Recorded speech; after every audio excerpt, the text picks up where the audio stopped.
I just want to get kind of a little bit of a picture of my garden today. Looking out across all my squash blossoms. I planted my squash a little bit closer than what I intended to begin with, but I think it's been really good because it has choked out a lot of the weeds that were coming through. You see this big hole in the middle of my squash?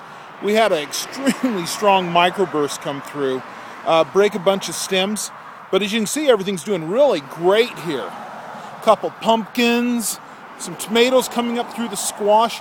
I planted the tomatoes here just simply to, because I had some extra tomatoes. One of the good things about starting everything from seed. Coming around this way, we've got a couple little peppers and some tomatoes that I've staked up. I had just so many tomatoes, I didn't know what to do with them all. Keep coming around. This trench I actually originally dug for asparagus, and you can see a lot of my little asparagus plants are still coming up through it.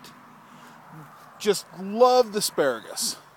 Come around. This is my tomato bed. I've planted mainly tomatoes in here, a few peppers, and then on this side, quite a few pole beans. Look at the full blossoms on those. We're going to have tons of pole beans this year.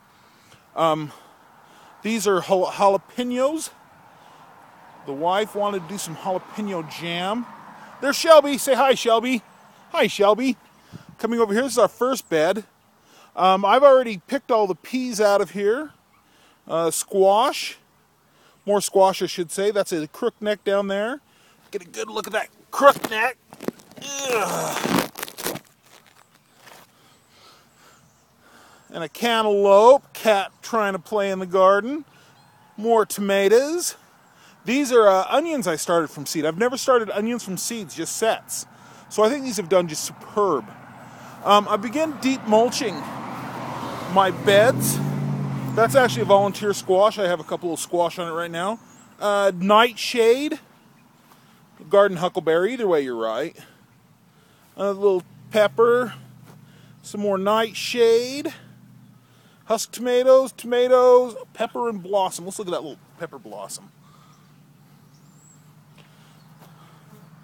More tomatoes, and then one more husk tomato and one deadly nightshade.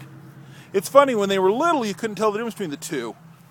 Now that they've gotten larger, the nightshade gets tall, and the husk tomatoes lay flat. Come back around,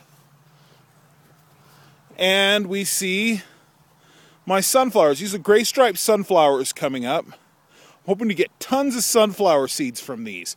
And I'll post another video when we get ready to harvest. And then down here, these are sunchokes, sometimes called Jerusalem artichokes. I just went to a health food store, bought a couple tubers, cut them up, planted them, and they are just doing superb. Well, that's it for now. Thanks, and I'll talk to everyone later.